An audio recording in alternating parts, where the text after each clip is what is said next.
আল্লাহ নবী দয়ার নবী একদিন মা আয়েশা রাদিয়াল্লাহু তাআলা আনহা উরুর উপর মাথা দিয়ে তিনি শোয়া। হঠাৎ করে নবী বললেন, আয়েশা গো, এটা কোনটাই বেটু বলো আয়েশা। বলে, রাসূল গো, এটা হলো আসরের টাইম গো নবী। আল্লাহ নবী বলেন, আয়েশা একটু মাথাটা আমার উঁচু করে মসজিদে নববীর দিকে দিয়ে দাও। বিশ্ব নবীর মাথা না যখন মসজিদে নববীর দিকে দেওয়া হলো, আল্লাহর নবী দয়ার নবী তিনি দৃশ্যখানা তিনি দেখলেন। মা আয়েশাকে বলেন, আয়েশা একটু মাথাটা আমার নিচু করে দাও রে আয়েশা। মাথাটা নিচু হয়ে গেল। দয়ার নবী দয়ার হাবিব বিশ্ব নবী পেয়ারা নবী রাসূলুল্লাহ তার চোখের কোণ দিয়ে গড় গড় করে পানি ঝরে যায়। মা আয়েশা বলেন, নবী গো,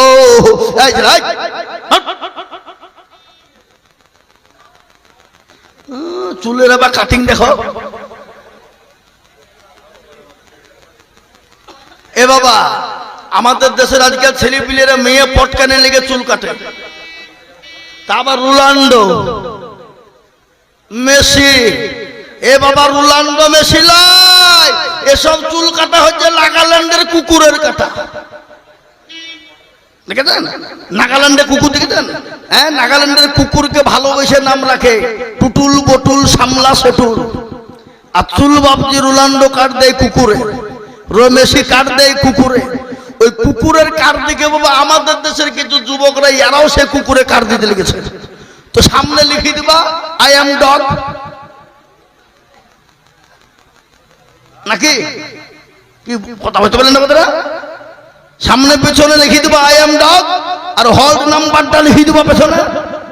এই ডগের যদি প্রয়োজন হয় তো এই নাম্বারে ফোন করবা। ডগ মানে কি? জোরে বলুন, ডগ মানে কি? হাই হাই হাই হাই, যুবক এত সুন্দর ছেলে, যুবক চেহারা, আর চুল কাটছে কুকুরের কাট। তা বাবাজি একার হোল্ড নাম্বারও লিখে দিছে। হ্যাঁ, আবার আমাদের দেশের অনেক যুবক দেখছে হাতে মাল বেঁধে ঘুরে বেড়েছে। মাল বোঝেন না? ছুটে ঘুরে বেঁধেছে। ই কি রে, তুই যুবক, 25 বছরের যুবক, এ তুই হিজিড়ি কি? হাতে মাল বেঁধে ঘুরে বেড়ে মানে কি হিজিড়ি? হ্যাঁ, ওতে হিজড়িরা বাঁধবে, যারা পুরুষ হবে তারা হাতে মাল বাঁধবে। কথা কন না কেন? হ্যাঁ, এটা আমাদের দেশে আছে না নাই? জোরে বলুন। হ্যাঁ, কুন্ডা বলি আর কুন্ডা রাখে বাবা। শোনো, যে উঠে তো তাকে একেবারে বসিয়ে দেবো আমি। খবরদার ওঠার চেষ্টা করো না, যদি মুখ লাগে তো ধরে দিও।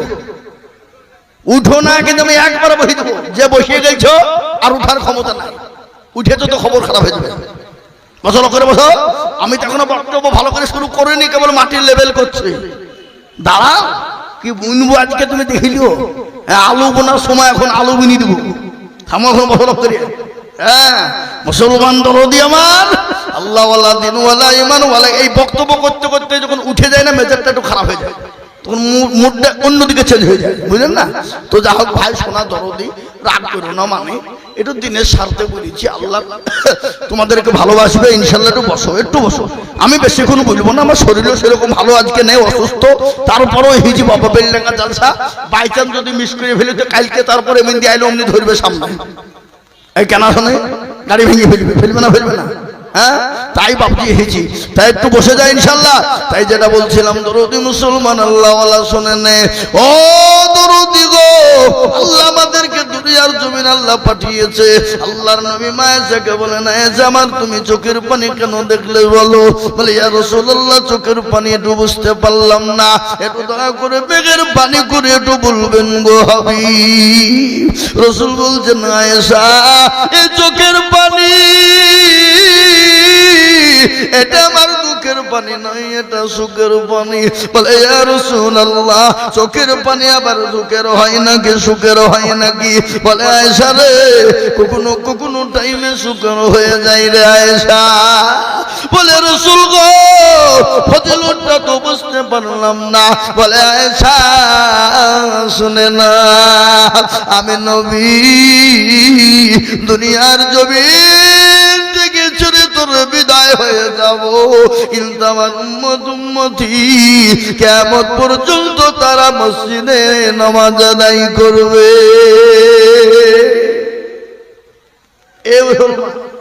রাসূলুল্লাহ বললেন কিয়ামত পর্যন্ত আমার উম্মতির নামাজ পড়বে, কিন্তু মুসলমানরা নামাজ পড়ে কথা কম। আমি তো প্রায় জায়গায় বলি আমাদের দেশের লোক তো নামাজই পড়ে না বাবা, 100-র মধ্যে 98% পড়ে, 2% পড়ে না। 2% পড়ে, 98% পড়ে না, 2% পড়ে। তো 2% লোকের নামাজও ঠিক নাই, কি বুঝছেন আপনারা বলুন? কি ঠিক আছে? 20 বছর হয়ে গেছে চাচা, চোখে নরম, বউ দেখতে পারে না, বিবি দেখতে পারে না, বেটা দেখতে পারে না, লাঠি পুঁতি জ্বালায়, বালিশ নিয়ে মসজিদে যায়, নামাজ পড়তে যাবো বা 3 রাকাত সেজদা দেয়, 5 রাকাত মেরে দেয়। এরকম লোক আছে না? জোরে বলুন। হ্যাঁ, 20 বছর নামাজ পড়ছে, চুল দাড়ি পেকে গেছে, আত্মাহাত দুরূদ শরীফ কিছু জানে না, দোয়া কুনুত তো শুনেইনি। আমাদের দেশের একটা মানুষ ছিল বাবা, 127 বছর বয়স, এ দেখো আজকিরে মেলা বাচ্চা হয়েছে গো, আবার হনে ছিল কেন, হনে হইতে দাও, ওটা আবার ছুঁয়ে দিলেন কেন? আচ্ছা ঠিক আছে, যাক জেনে দিল আলহামদুলিল্লাহ। নাকি বাচ্চারা আজকেরাম বেঁচে আছে সারাদিন, এখন ঠান্ডার দিনে কুলপি খাচ্ছে। হ্যাঁ, তো যেটা বলছিলাম বাবা, আল্লাহ বরকত দেখ, তো যেটা বলছিলাম, তো আমাদের দেশের মুরব্বী দুরূদ শরীফ যায় তো 27 বছর বয়স, 100 মারা গেছে, আল্লাহ জান্নাতবাসী করো। আমি একজন বলছি, হ্যাঁ চাচা আপনার বয়স কত হইল? তুমি যে বয়স তো মেলা হয়ে গেল গো, প্রায় 6 কোটি 6.5 কোটি হবে, 6 কোটি 6.5 কোটি, বুঝতে পারলেন না? তো চাচা তো সানা বান্দা দোয়াটা বললে হতো না? তো বলছে হ্যাঁ বাপ বলবো। কবে? তো ঠিক আসরের টাইমে বলবো, মাল আসরে আইলো না, আবার মগরিবে ধরেছি, বুঝতেই হবো। বললো বাপ এখন আমি ব্যস্ত আছি, তোমাকে একবারে কথা দিচ্ছি, এসারে বলবই, এসারে নাই। তখন আমরা তালবেলি অমরপুরে পড়তাম, বুঝলেন না? তখন তালবেলি মানে আমরা আবার কারি পেছে লাগিয়ে গেলে বাবা না ছোড় বান্দা শুনিয়ে কাঁদো তো আল্লাহু আকবার। তো বাপজি ফজরে গেছে, ফজরে নামাজ পড়তে গিয়ে ফজরে আল্লাহু আকবার বলি যে বলতেই হবে। তো বলছে হ্যাঁ বাপ কোন সানা, আলো সানা না ডালি সানা? আমি যেটা হলো ওকে সানা বান্দা দোয়া বলছে, আর বলছে আলো সানা না ডালি সানা। ও বাবা আর বললো না, চলে গেল। তো আমাদের দেশের এরকম মুরব্বী আছে না? নজরে বলুন, ইন্না তাইনা কুল দেখা যায় তার মধ্যেও 20টা ভুল। ইমামকে জীবনও বলে না, হুজুর আপনি তো আমাদের ইমাম, কই ইমাম নাকি? হ্যাঁ, তো আপনি আমাদেরকে একটু কোরআনটা শিখে দেন, নামাজটা শিখিয়ে দিন। জীবনও বলবে না। কি করে বলবে? কেন বলবে না? কারণ হলো একটাই, যদি বাইচান বলবে, যদি ইমাম সাহেব যদি আমার ভুল ধরিয়ে ফেলে, তাহলে ইমামের কাছে আমার মুরলিয়ার মাতাব্বরি চলবে না। হ্যাঁ কি ঠিক না বেটি জোরে বলুন? আর আমাদের দেশের ইমাম সাহেবরা এরাও কিন্তু পরের বাড়ির সর্বস্তুলা ভাত পাচ্ছে, বা এরাও খেছে আর মসজিদে বসে থাকছে। এরাও কিন্তু কোনোদিন কোনো মুসল্লিকে বলে না চাচা বসেন, নামাজটা ঠিক করে দিই, কোরআনটা ঠিক করে দিই, সূরা কালা ঠিক করে দিই। ইমামরাও বলে না। কি বুঝেন আপনারা বলুন? বলে কেন বলে না? কারণ আছে। কারণ তো আছে না নাই? 5,000 টাকা বেতন দিচ্ছে, তোমাদের ভাগ্য ভালো, আমি প্রতিদিন ওযু করিয়ে নামাজ পড়াই। বেশি কায়দা করলে বিনা ওযুতে নামাজ চালিয়ে দিব, সালাতের নামাজ হলি বাকি না হলি বাকি। 5,000 টাকা বেতন দিবি তো ওযু করে নামাজ পড়তে হবে। এরকম ইমাম আছে না? নজরে বলুন 5,000। আপনাদের বেলডাঙ্গা এলাকায় জানি না কি আছে এখন। আগে কিন্তু আমরা মাদ্রাসায় পড়তাম তো 100 টাকা দিত, 150 টাকা দিত, আবার কোন জায়গাতে পেট ভাতা তো ইমামতি হইতো। শুনলেন? আমি আইজুল হক বলে দিয়ে যাচ্ছি, ইমামের যদি বেতন যদি কম হয়ে যায়, ওই ইমামের পিছনে নামাজ হবে না।